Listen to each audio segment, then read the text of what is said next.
Within hours of celebrating her 28th birthday, a young mother in Kansas City was shot down with multiple bullets, all because of a simple hug. In the first minutes after midnight on June 25, 2023, Jassity Strong lifted a tiny glass toward her phone and shared a birthday toast with her mother. She turned 28 at exactly 12 a.m., smiling into the screen and savoring a small tradition before the celebrations ahead. Hours later, that same street would be covered in shell casings, and the woman whose smile had lit up the frame would be gone. Witnesses and detectives would count more than 50 shots. 3 people would not survive. And the spark, according to investigators and video evidence, began with something as ordinary as a friendly hug. But what happened next would not only end lives, it would expose a string of system failures that had let a dangerous man walk free just 48 hours earlier. This is the life and death of Jassity Strong. You can't tell 100 people that pull up thinking they can come in, they can't come in. You can't tell them they can't stop partying on the lot that's not even ours. They were here to celebrate their born day, would end up being their day. Born on June 25, 1995 in Kansas City, Missouri, she entered the world under challenging circumstances. Her mother, Tamika, was still in her mid-teens when she became a parent, so the two often felt like they grew up alongside each other. Early hardship shaped Jassity's perspective. She lost her biological father to violence when she was still too young to form a full picture of him. That absence and the reality of street violence stayed with her. Family members on her mother's side helped raise her during those years while Tamika finished school. Eventually, William, her stepfather, brought stability into the home, becoming a steady father figure. But by then, the eldest daughter had already learned to be steady for everyone else too. As the firstborn of 5 siblings, Jassity slipped naturally into a caretaker role. She became the person everyone could call, the one who picked up, the one who showed up. Relatives described her as bubbly and forgiving, known for bright energy and a calming presence that made people feel safe. The nickname everyone used, Jass, came to mean reliability. If the family needed help, whether it was a ride, a bill, or a shoulder to lean on, Jass found a way. But responsibility didn't erase her ambition. She pursued healthcare work with purpose, completing training as a certified nursing assistant.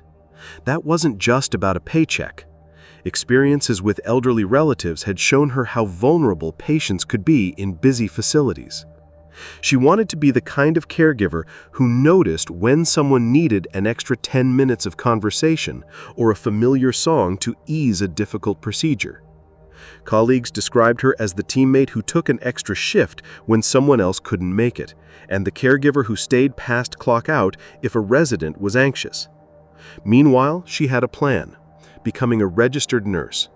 She researched programs and started setting aside money for tuition. But Jazz also had another talent. She taught herself makeup artistry and gradually built a real client base. Her work was getting noticed around Kansas City enough to earn a semi-finalist spot in a local People's Choice Award. She loved that the beauty work fit into her life because it was flexible. She could book clients around her CNA shifts and around the most important schedule of all, her children's. By 2023, Jass was the devoted mother of 2, a daughter in early grade school and a toddler son. Every decision flowed through them first. She tracked expenses carefully and had even started a savings account dedicated to one dream: moving into a place that would be theirs. Room for both kids, a corner for makeup clients, a yard for play.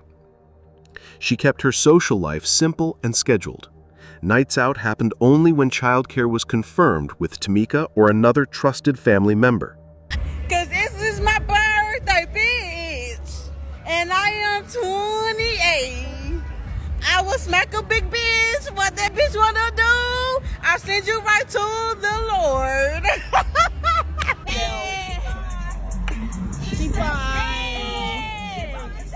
Hey, okay, Rika. Cause a nigga now. It's her birthday. Happy birthday. It's her birthday. Fuck it up. Pull. Invitations after midnight were rare exceptions. Birthdays, reunions, moments that felt worth the effort. June 25th was one of those exceptions. But it took a drastic turn. It was her birthday, and the plan was straightforward. Share a few hours with friends in the early morning, then head back for a family breakfast, balloons, and cake at Club Mama's house, the family nickname for Tamika's home when it turned into Celebration Central. But as the night faded into morning, events far beyond Jassity's control began to arise. Meanwhile, across Kansas City's nighttime scene, a different presence was moving through after-hour spaces. This was a man with a record of weapons and drug charges dating back years, a pattern of missed court dates, and a reputation for escalating minor conflicts. He had been arrested less than 2 weeks earlier with a firearm and other violations, and posted a $1,000 bond on June 23rd. Little did anyone at the celebration know that this decision would echo at 57th and Prospect before the weekend was over. By about 4 a.m. on June 25th, a neighborhood auto shop, Perfect Touch Auto Detail, located near 57th Street and Prospect Avenue, was operating like an underground after-hours party, as it often did. These sorts of venues were not designed for crowds, so there were no security checkpoints, no metal detectors, no trained staff to de-escalate disputes. Nearby, 22-year-old Nico Manning was also marking his birthday with family and friends. The mood was festive until it wasn't.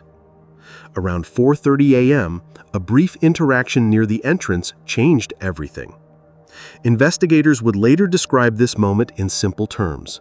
A friendly hug between two women, one of them connected to a man who would not handle the sight of it well. A few words followed from a third person, the kind of throwaway remark that normally dissolves in laughter. That should have been the end of it. Instead, the man linked to the hug stepped away, and within minutes, the tone of the room shifted. Then, with almost no warning, he returned armed. Surveillance cameras captured the sequence. The first shot came at about 4:33 a.m., striking the man who had spoken up when his girlfriend hugged someone else. This decision triggered the deadly chain reaction that ended with 3 lives lost. But this footage revealed something vital. Here to celebrate their born day would end up being their birthday. 3 dead, in fact, as an after-hours birthday party at a Kansas City auto shop becomes a crime scene.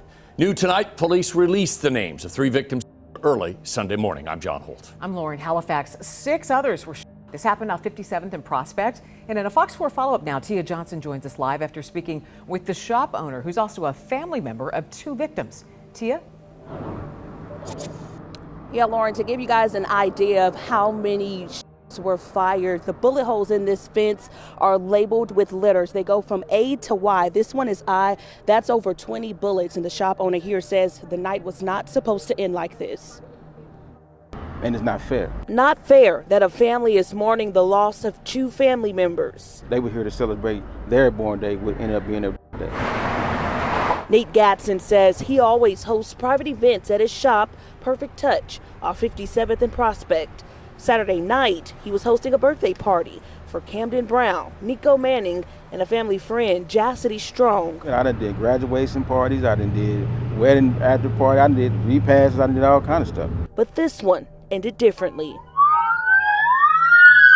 You can hear the sirens from this surveillance video given to Fox 4 from a nearby church. All 3 birthday guests of honor were shot to death. 6 others were injured.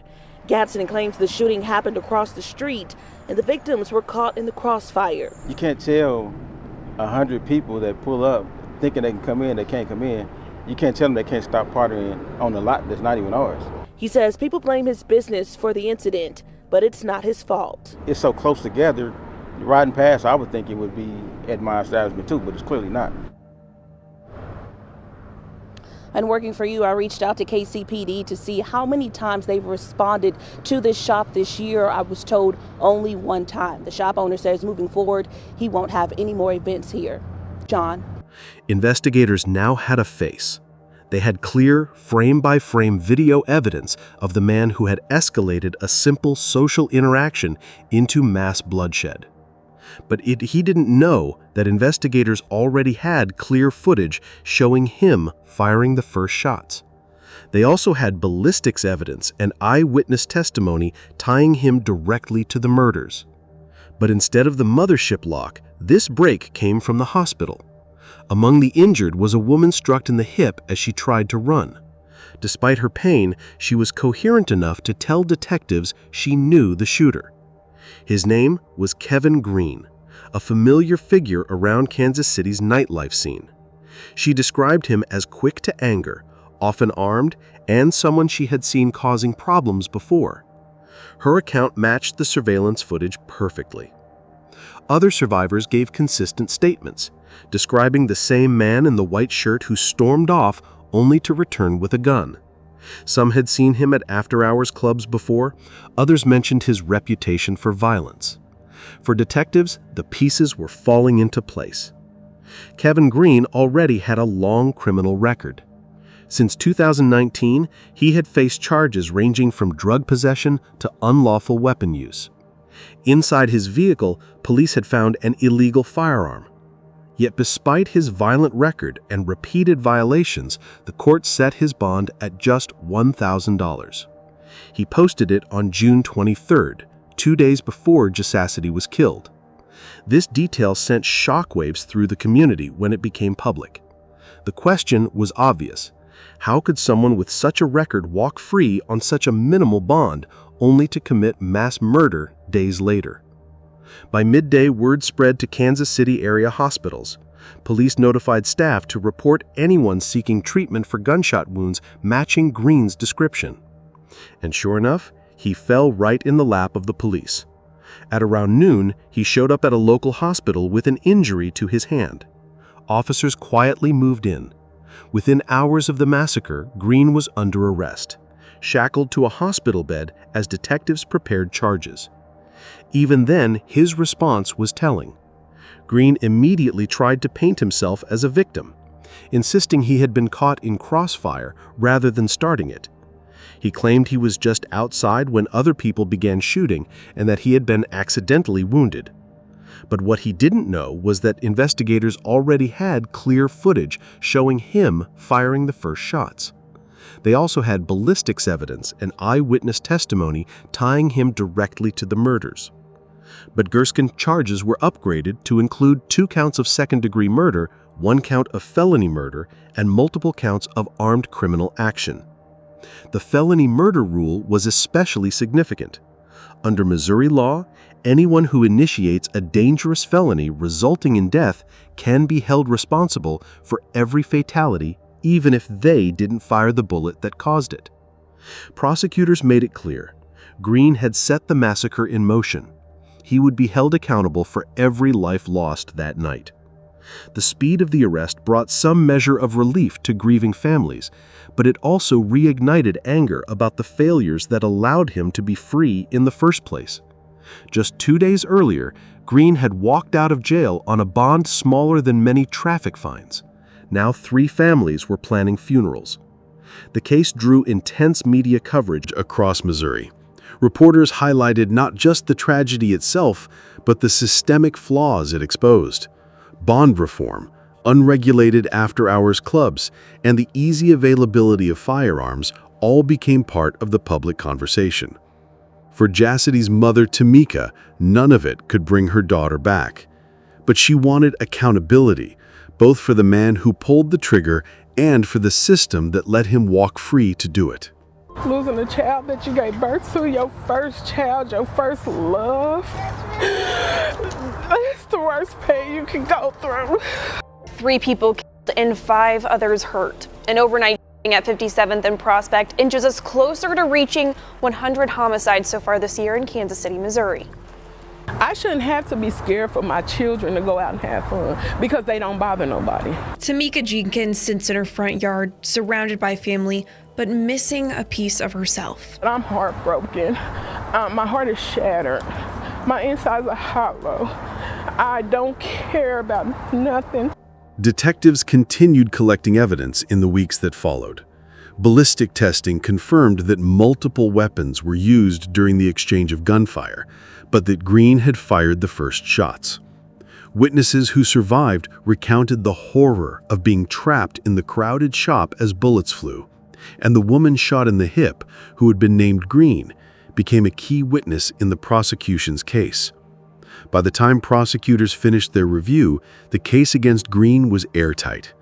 Surveillance, eyewitness testimony, hospital records, and his own criminal history painted a picture of a man whose violent tendencies had been ignored until it was too late. And yet, for all the certainty surrounding his guilt, the story was far from over.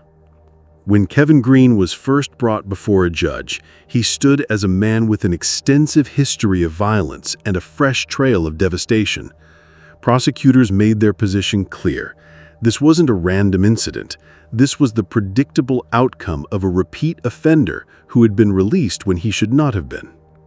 The charges against him were extensive: 2 counts of second-degree murder, 1 count of felony murder, and 3 counts of armed criminal action. Each charge carried the possibility of decades behind bars, some a life sentence. Court records revealed the depth of the case against him. Surveillance footage showed him leaving the group after the initial exchange, then returning armed. Eyewitness testimony, including that of a survivor who was shot in the hip, identified him by name. Ballistic evidence tied him to the weapon that started the bloodshed. His own medical records documented the hand wound sustained during the firefight. The case was airtight, but Green's defense attempted a familiar strategy.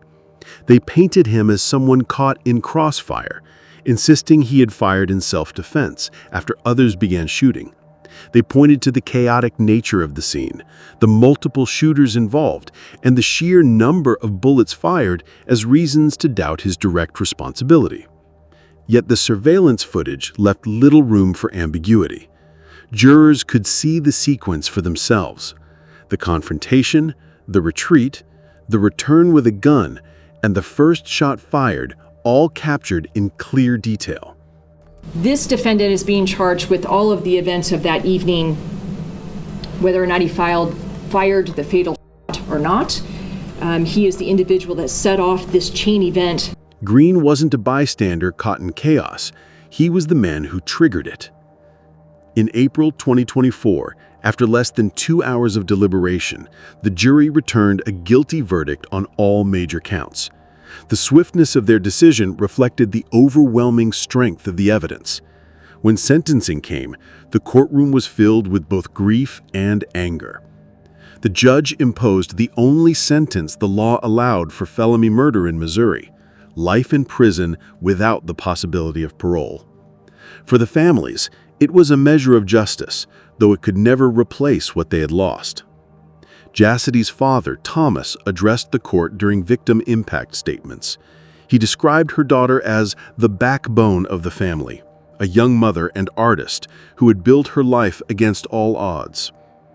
He reminded the courtroom that her life had ended over something as trivial as a hug and $70. Her mother, Tamika, spoke through tears. She described her daughter as her first love, the child she had raised since she herself was only 15. She told the court would never have closure. She called her daughter Jassity her sweetheart, her baby, and her whole world. The Manning family expressed their own devastation. Nico's father recalled performing CPR on his son in the street, fighting against the inevitable as gunfire echoed around him. Camden's loved ones described a man who had gone out to celebrate with friends and never came home. Several relatives told the court they could not forgive Green, though they hoped one day God could. Others expressed a desire for him to reflect on the destruction he had caused and use his years behind bars to confront his choices. Even in that moment, One heartbreaking scene stood out. As Green was led from the courtroom, his mother stood and asked if she could say goodbye to her son. The deputy escorting him shook his head and kept walking. It was a reminder that even perpetrators leave behind families who suffer in different ways, though the magnitude of loss could never be compared. In the weeks after the trial, Tamika channeled her grief into activism. She worked with local advocacy groups to launch Jazz's Law, a campaign calling for stricter regulations on carrying firearms into public gatherings and for reforms to Missouri's bond system. Within months, the petition gained hundreds of signatures, drawing support from church groups, small business owners, and community leaders who had watched too many young lives end in violence. The funerals for Jassity, Camden, and Nico were held within days of each other, each one shattering in its own right. Jassity's service was filled with her favorite colors, bright pinks and purples, chosen to reflect her vibrant personality. The chapel overflowed with friends, family, colleagues, and clients from her growing makeup business. Photographs of her in nursing scrubs, applying makeup for clients and playing with her children cycled across screens. Her casket remained closed due to the severity of her injuries, a detail that weighed heavily on her family. For her 6-year-old daughter, Kristen, it was especially painful. She asked again and again why she couldn't see her mommy one last time. For Junior, just 1-year-old, the absence was harder to explain, though no less real. The Manning family released balloons at Nico's gravesite, his father clutching the string of one balloon longer than the others, as if unwilling to let go. Camden's family spoke of his kindness and generosity, a man whose life ended in a parking lot when it should have just been beginning. The first anniversary of her death brought loved ones together again, this time not for mourning, but for remembrance. Instead of birthday balloons, they released butterflies in her honor. Instead of cake, they lit 28 candles, one for every year of her life. Friends shared stories of her laughter, her generosity, and her dreams of becoming a nurse. Her children listened quietly, too young to fully understand, but surrounded by a community determined to keep their mother's memory alive. The lessons from this tragedy are both personal and collective. For individuals, it's a reminder to trust red flags, to recognize controlling and violent behavior before it escalates. For communities, it's a wake-up call about the failures of bail systems, the dangers of unregulated venues, and the cost of ignoring patterns of violence until it's too late. If you or someone you know is experiencing controlling or abusive behavior, please seek help. The National Domestic Violence Hotline is available 24/7 at 1-800-799-SAFE. No one should feel trapped or silenced in a relationship where their safety is at risk. To honor Jassity Strong and the others who died that night, we must carry forward the message her family has championed. Prevention matters more than punishment. Real justice means ensuring no other child wakes up asking why their mommy isn't coming home. Let us know what you think in the comments below.